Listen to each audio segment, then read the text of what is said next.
Amigos de Hablando de Fútbol con Charlie, los saludo con muchísimo gusto. De nueva cuenta con invitado de lujo, un personaje que va a ser de mucho interés para la fanaticada del Atlante, porque vamos a tener con nosotros a un campeón como futbolista con el club, a un campeón como técnico, campeón de liga, campeón de CONCACAF. Y bueno, dejémonos de palabras y démosle la bienvenida a José Guadalupe, el profe Cruz. Profe, muchas gracias por acompañarnos. Hola Charlie, muchas gracias a ti por la invitación. Es un gusto y un placer poder platicar contigo y con toda la gente que te sigue. Mil gracias, profe. Oiga, pues nosotros conocemos su trayectoria con éxito, con títulos como jugador, como entrenador, siempre con equipos que buscan ir al frente, agradar a la tribuna. Pero cuéntenos cómo fue ese cambio del aula al fútbol profesional. Mira, fue un poco circunstancial, diría yo, Charlie, porque yo soy de un pueblo pequeño, Huetamo, Michoacán, la tierra caliente. Salí de la secundaria, apenas terminé la secundaria, me fui más bien para Ciudad de México. Y bueno, pues éramos 11 hermanos hasta ese momento. Lamentablemente ahora, 2020, falleció el mayor por COVID. Antes fuimos 13 en la familia, antes de que yo naciera, fallecieron lamentablemente otros 2 hermanos. Entonces, éramos una carga los últimos 3 una carga económica para mi madre, en paz descanse, y mi padre igual. Y entonces decidimos los 3 últimos, pues, encontrar una profesión rápida, de tal manera que pudiéramos ayudar económicamente en casa y también independizarnos, no ser una carga más en lo económico para nuestra madre. Así que me fui a Ciudad de México con toda la intención de, en 4 años, después de la secundaria, ser maestro de educación primaria, lo cual conseguí, y a la par se me dio la posibilidad de jugar. Yo jugaba, pues, como hacemos la mayoría de los jóvenes, niños, en el barrio, en la colonia, con los amigos, los fines de semana, sábado, domingo, y me invitaron en algún momento a unas pruebas con Coyotes de Neza, estando yo todavía en el tercer año de la normal. Así que yo fui a las pruebas y pues me quedé, pero me quedé en la última categoría y poco a poco fui avanzando y subiendo de categoría. Y resulta que cuando yo ya estaba con el título para ejercer y ejerciendo, se me da la posibilidad de debutar en primera división con Coyotes Neza, y también porque el debut en el último partido con Coyotes Neza, unos 25 minutos aproximadamente, pero desaparece el equipo y se une ese plantel al del Atlante más el Cuautla, y se forma el Atlante. Entonces, de Toño García, el Atlante de ese entonces de Toño García. Estoy hablando por allá de los años 1986, 87. Entonces, justo ahí se me da la oportunidad, siendo La Volpe y Rafa Puente los entrenadores del Atlante, de ir a formar parte de ese equipo Atlante. Y pues en algún momento combino ambas profesiones, la docencia e intentando ser jugador profesional, pero como al año y medio entendí que no era posible soportar el ritmo de las dos carreras, y sobre todo no era posible por el tema de los alimentos y el descanso. Entonces opté, después de un análisis, dejar la docencia, porque deduje que la docencia podía retomarla en cualquier momento, no así el fútbol profesional. Entonces doy ese paso y tomo esa decisión difícil de irme a probar suerte en el fútbol profesional. Así se da de manera un poco fortuita, un poco circunstancial, porque no lo busqué tanto el ser jugador profesional de fútbol, sino que se dio más o menos porque estuve en el momento justo con la gente correcta y aproveché la oportunidad. Entonces podemos decir, profe, que fue una circunstancia que le cambió para bien la vida, ¿no? Porque pues tuvo mucho éxito en su carrera. Sí, Charlie, claro, cómo no. Me cambió y afortunadamente las cosas nos salieron bien. No fue todo felicidad, toda alegría, todo éxito, todo triunfo. Hubo momentos álgidos, momentos realmente muy contrastantes. Por ejemplo, debutar en primera división fue un logro importantísimo en mi vida. Después estar en primera división y jugar muchos partidos, por supuesto que también lo fue, pero vino un momento complicado cuando vino el descenso, ¿te acuerdas? Nos fuimos a la segunda división por ahí del año 90, 89, 90 más o menos, y pensé que ahí la carrera realmente se me terminaba, porque no hicimos buen torneo, en lo personal no nos fueron las cosas bien, pero nos seguimos preparando y regresamos. Yo me fui con la Volpe a Querétaro y regresé para la 91, 92 y regresamos con más fuerza, regresamos mejor, todos, incluido él, y las cosas fluyeron de manera positiva. Así que, pues muy agradecido con el fútbol y con todas aquellas personas pues, que me han dado la oportunidad de forjarme una carrera y lograr una trayectoria en este medio. Sin duda, profe, una trayectoria importante. Hoy hablábamos al inicio de la charla de sus logros, ¿no? Campeón como jugador, campeón como entrenador de liga, de CONCACAF y de Copa. Si yo ahorita a la distancia de esos títulos le preguntara con qué partido se queda el más positivo, el que más le emocionó, ¿cuál sería? Y del otro lado, el que más le afectó, le dolió, ¿qué partidos serían esos? Definitivamente el del primer título, el título de Liga con Atlante 2007 en Cancún, Quintana Roo. ¿Por qué? Porque es un partido diferente, pero no solo el partido, toda la temporada, toda la liguilla, obvio que el último partido con el que cierras y consigues el campeonato es el que te marca más, porque al final no es lo mismo ser jugador que ser entrenador. Cuando eres entrenador, muchas de las responsabilidades, si no es que la totalidad en aspecto deportivo, recaen sobre tu persona. A quién pones, cómo diseñas un plantel, a quién metes, a quién sacas, qué ajustes haces, variantes, en fin. A veces puedes parecer injusto, impopular o atentatorio contra intereses de alguien en particular, y no es así. Uno a veces quisiera poner a todo el mundo, pero las reglas te permiten solo 11. Antes se permitían solo 3 cambios, ahora 5, y los demás tienen que seguir trabajando. Pero sin duda que ese partido, cuando en la vuelta en Cancún y Quintana Roo, justo contra Pumas, y vamos ganando 1-0, te emocionas a un grado superlativo, te empatan y entonces es como un baldazo de agua fría en pleno invierno, y entonces tienes que ajustar enseguida, reacomodar y mantenerte enfocado y de acá frío y calculador para conseguir el título. Cuando Clemente Ovalle mete el 2-1, pensé que teníamos todas las oportunidades de salir campeón porque faltaban pocos minutos, porque el golpe anímico para Pumas era muy fuerte. Y sin duda que eso te marca porque en lo personal dejas fluir un cúmulo de emociones, de sensaciones, de cosas que te guardas. Es decir, no puedes festejar antes de, no puedes estar. Mucha gente me dice a veces, oye, te ves como un ogro en la tele cuando estás dirigiendo, que no sé qué. Es que mi trabajo, el trabajo del fútbol, pues no es algo cómico. El trabajo del fútbol es algo serio y yo no sé cómo reírme, no sé cómo pasar momentos tan divertidos cuando está la competencia, pero sí posterior, sobre todo cuando se gana. Y ganar ese título para mí fue el partido que más me marcó, por encima del siguiente, que fue en 2009 la consecución perdón, de la CONCACAF, ahí mismo con Atlante. 2015 con Puebla ganamos la Copa y se ganamos a un grande también como el Chivas. Todos esos 3 partidos, obvio que me dieron un montón de satisfacciones y los considero los más especiales, pero el primero obviamente es el que te marca. Y el peor, pues yo creo que habrá sido cuando fui jugador y descendimos.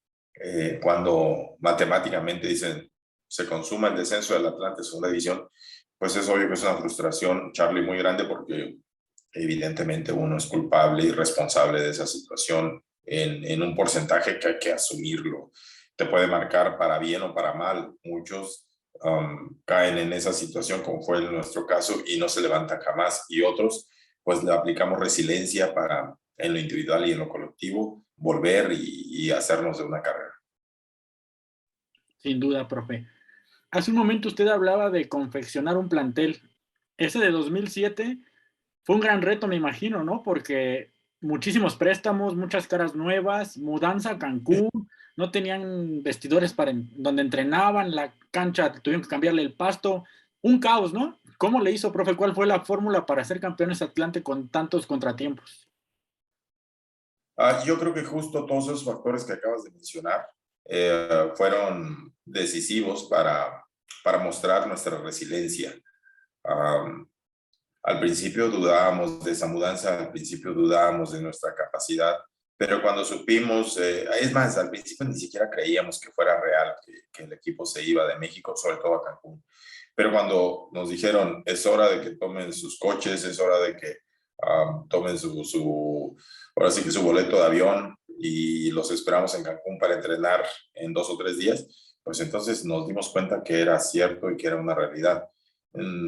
Esos factores, como bien lo señalas, la ausencia de infraestructura, inclusive en el estadio, porque tú recuerdas, el estadio no estaba ni siquiera terminado, la cancha no era una cancha apta para jugar en ese momento al fútbol profesional. Al final, poco a poco se fue mejorando esa situación. No había una cancha alterna, unas instalaciones donde pudiéramos entrenar, ¿no? Sin embargo, nosotros eso no lo tomamos en cuenta ni por poquito como para que nos desanimara. Lo que nos obligó, sí, a trabajar a marchas forzadas y a comprometernos y a sacar lo mejor de sí, de cada uno, fue el hecho de que, como tú dices, un montón de préstamos, gente que iba, pues a lo mejor un poquito decepcionada de otros proyectos, de otros equipos, con nosotros llegó por esa segunda oportunidad, por esa oportunidad de revancha, y logramos hacer una empatía muy importante. La sinergia que hubo en el vestidor y en el grupo fue siempre a toda prueba, y eso demuestra que fuimos un plantel sumamente constante, regular en el torneo. Nunca bajamos del tercer lugar durante el torneo regular, y en la liguilla fuimos un equipo menos espectacular, más equilibrado, conscientes de que esas oportunidades pues no se deben dejar escapar, sobre todo para un equipo que solo tenía en ese momento 2 títulos en la liga.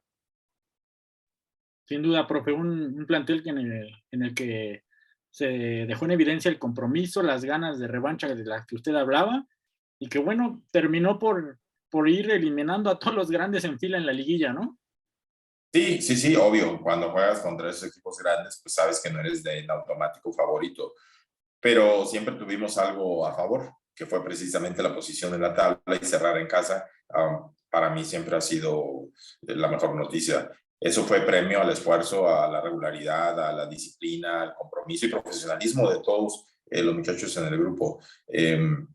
Después tú sabes que esos partidos son para lucir. ¿Por qué? Porque son mediáticos, porque todo el mundo te voltea a ver. Son unos partidos que te expones mucho. Entonces, nosotros sabíamos que para trascender en ese primer torneo en Cancún, un destino paradisíaco para vacacionar más, no para práctica profesional del fútbol, pues teníamos que ganarlo. Y fue lo que nos comprometimos. Y siempre fuimos algo, te lo debo dejar muy claro, Charlie, nunca pensamos en campeonar antes de pasar a la liguilla o superar la primera fase de cuartos de final. Siempre fuimos paso a paso, fase a fase, y de esa manera logramos el objetivo.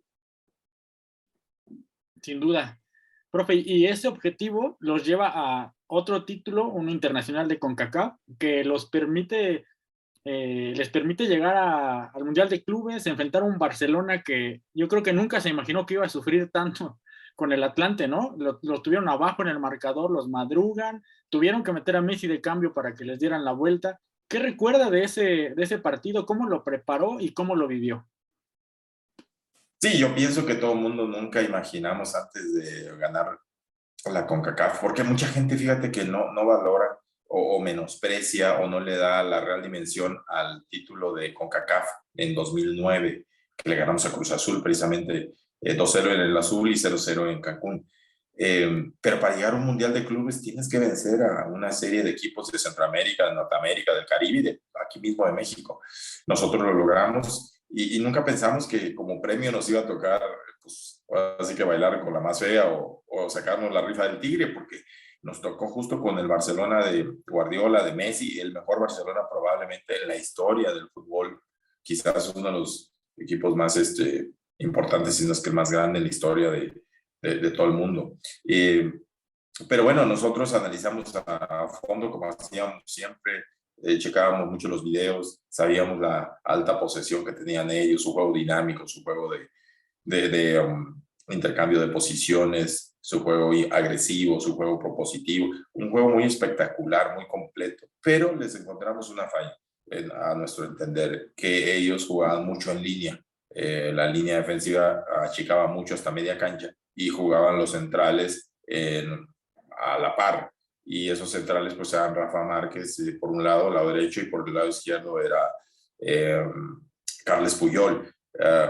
Ahí estaba ya Piqué, pero era justo cambio de Rafa por Rafa Márquez. Así que nosotros entendimos que si jugábamos rápido, que si nos agrupábamos, no cedíamos espacios, líneas cortas y contragolpeábamos, podíamos hacerle daño, como sucedió en el gol de Memito Rojas. En un contragolpe nosotros habíamos hablado con el equipo de tirar diagonales a las espaldas de los centrales, fuera Puyol o Márquez, cruzados, y porque los laterales de ellos eran también muy intensos, muy agresivos y dejaban muchos espacios, y los agarramos así, nos fuimos adelante 1-0 y los pusimos a pensar y a redoblar esfuerzos y a tomarnos más en serio, porque antes la verdad es que nadie nos daba ninguna, ni la más ligera chance.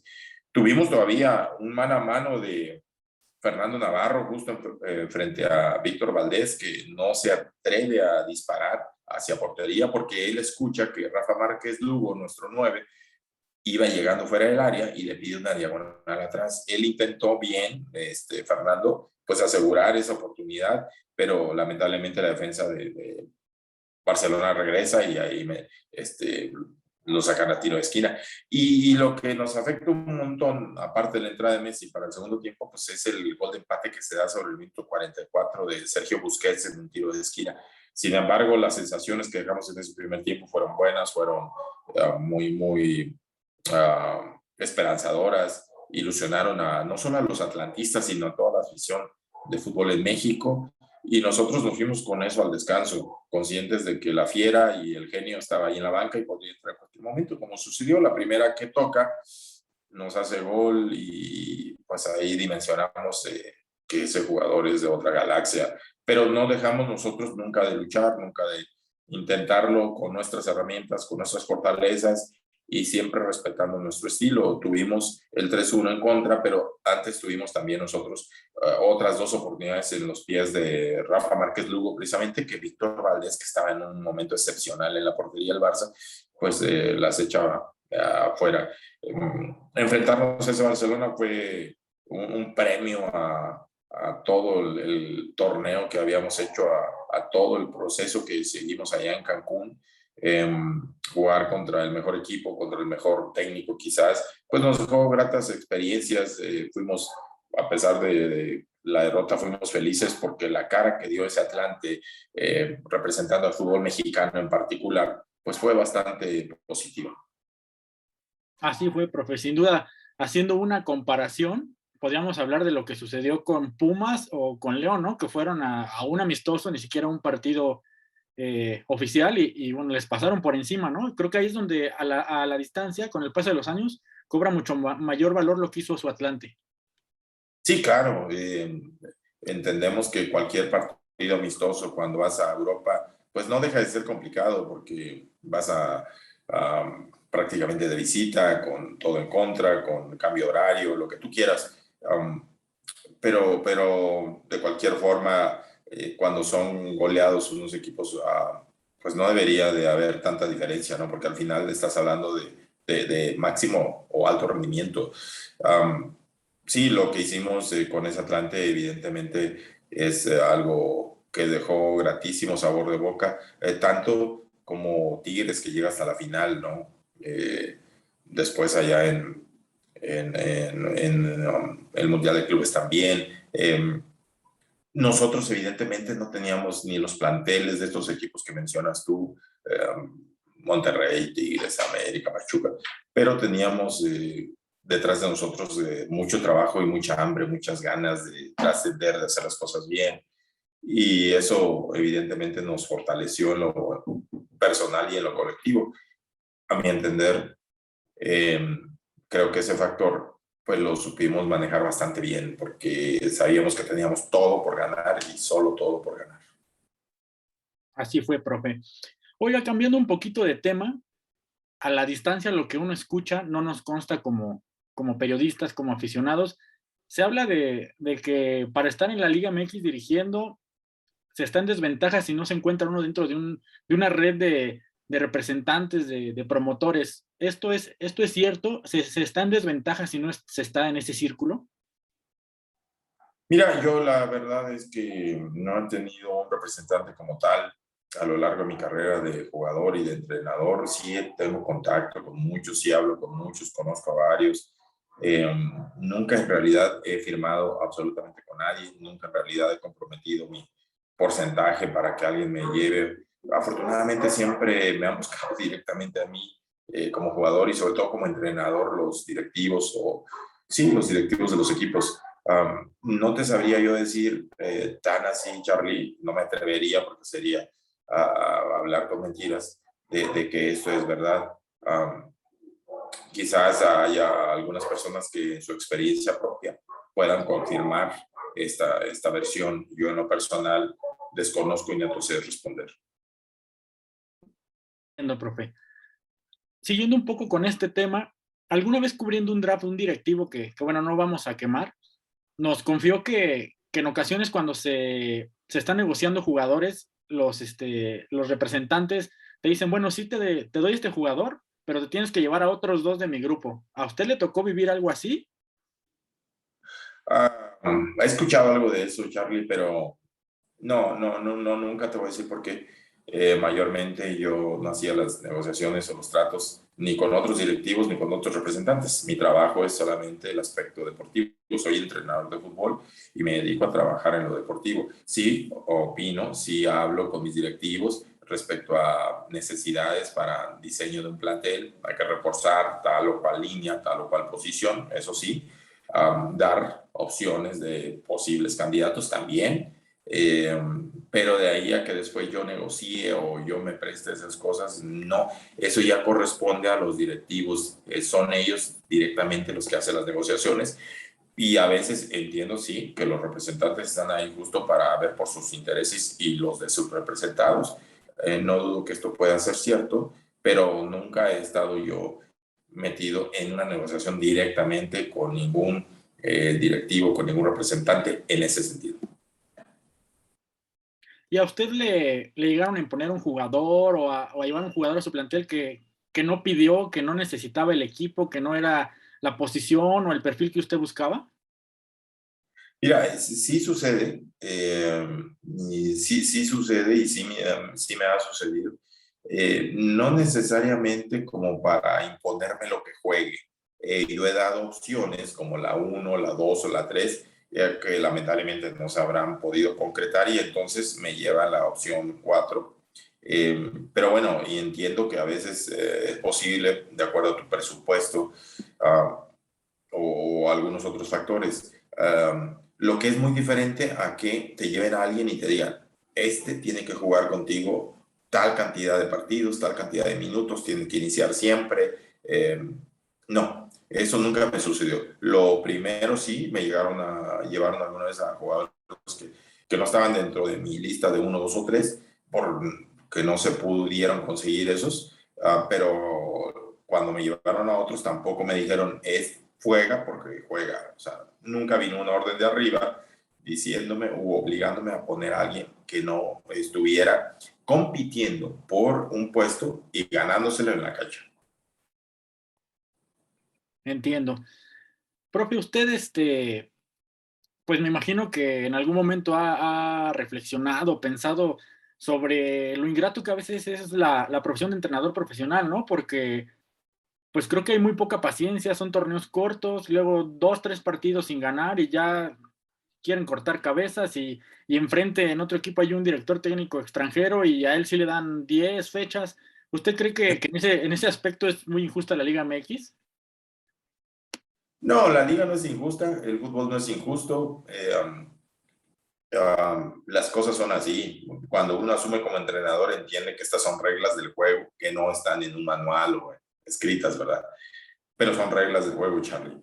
Entiendo sí que se ha acentuado más con los torneos cortos esta situación, menos paciencia para el técnico mexicano, no solo sí, menos paciencia para el técnico mexicano y un poco más de tiempo para el extranjero. Sin embargo, siempre he defendido yo esta postura. Si realmente fueran tanta la diferencia o tanto el nivel o los conocimientos de los de afuera que los nacionales, pues simple y sencillamente nos vamos a los números. ¿Y sabes qué sucede?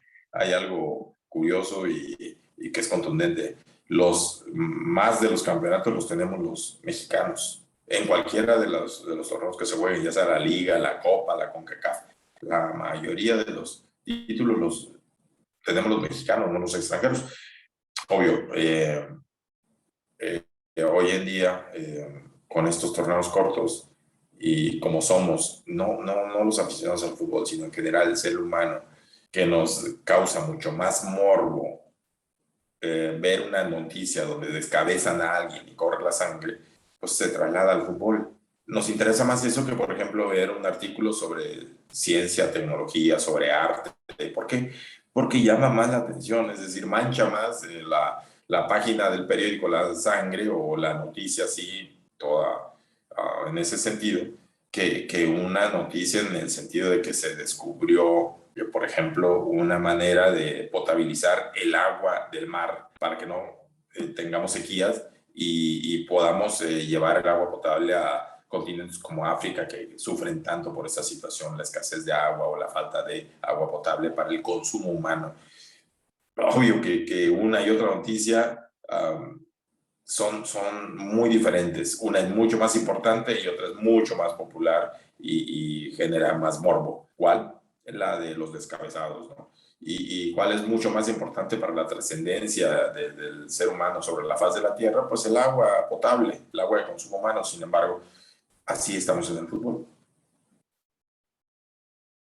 Sí es, profe, desafortunadamente es lo que vende, ¿no? Por ahí dicen. Es lo que se dice en el argot futbolístico, es lo que vende, es lo que causa más revuelo. Y es una lástima porque al final, vamos, el otro día dijo una frase el Tata Martino, después de la derrota que se tuvo de la selección mexicana contra Paraguay en un amistoso acá en Estados Unidos.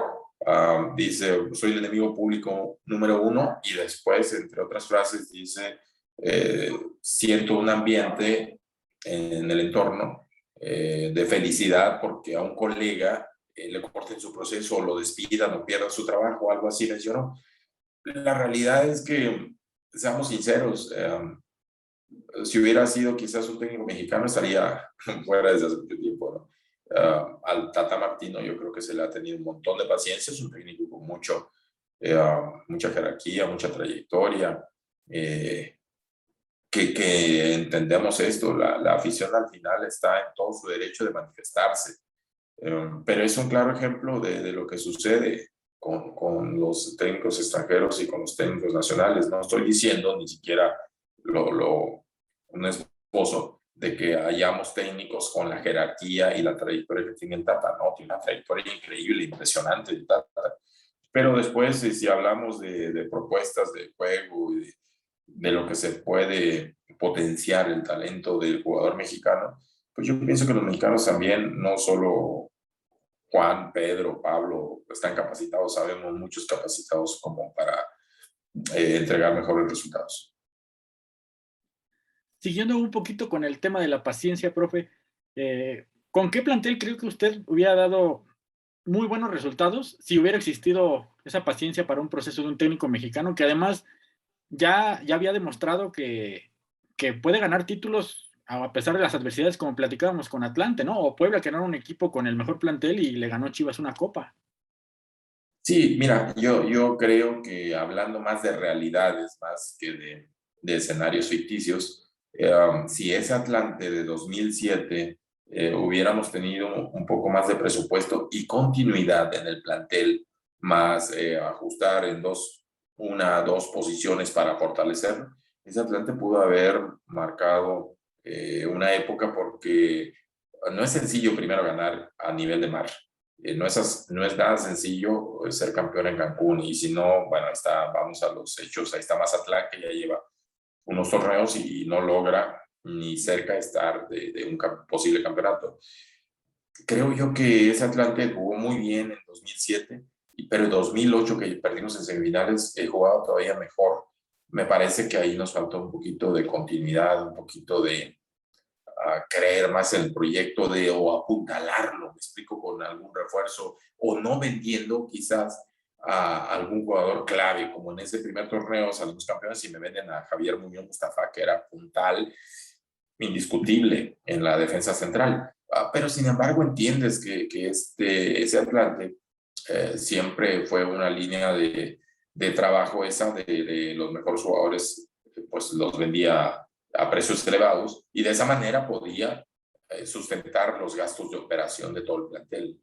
Pero como bien se dice por ahí, el hubiera no existe. Sin embargo, creo que eso fue lo más cerca que estuvimos de haber ganado algo más. Y si así ganamos la CONCACAF en 2009, la Liga en 2007, creo que bien pudimos haber ganado otra liga en nuestro paso por Cancún. En ese lapso que yo estuve ahí, de 2007 a 2010, si hubiéramos tomado decisiones en otro sentido. Sin duda, profe. Ya para finalizar, agradeciendo todo este tiempo que nos regaló, ¿cuándo lo vamos a ver de regreso dirigiendo? ¿Ya empezó a sonar su teléfono de cara al Clausura 2023? Fíjate que no ha sonado en ese sentido. He escuchado por ahí rumores, comentarios, pero han sido solo eso. Yo pienso que para el siguiente torneo estaremos de regreso en la primera división. Al final, mucha gente me ha preguntado, o me ha dicho, pero no es posible que sea así. Bueno, sí es posible. Hoy, afortunadamente, parece que la situación en las direcciones técnicas de los diferentes equipos está cambiando. Hoy al menos hay 7 mexicanos contra 2 que estuvieron en el torneo anterior en los banquillos. El resto era extranjeros. Entonces, eso es una buena señal para todos los mexicanos, y estoy convencido que cuando tienes no solo la trayectoria, no solo la experiencia, sino tienes los conocimientos y la capacidad, pues en cualquier momento debes estar preparado para un siguiente proyecto, y ese va a ser el caso mío seguramente. Deseamos que sí, profe. Esperemos pronto verlo de nuevo en un banquillo del fútbol mexicano. Y pues no me queda más que agradecerle este tiempo, le mando un abrazo y estamos pendientes de verlo de regreso. Muchas gracias, Charlie. Ha sido un placer platicar contigo. Ahí aprovecho para saludar a toda la gente que te sigue y desearte mucho éxito también a ti. Y bueno, pues a seguir actualizándonos, preparándonos y estar listos para cuando se presente esa oportunidad, porque al final de eso se trata, no solamente de pedir y exigir una oportunidad, sino estar preparados para dar buenos resultados como la gente lo demanda, y como pues para eso te preparas al final.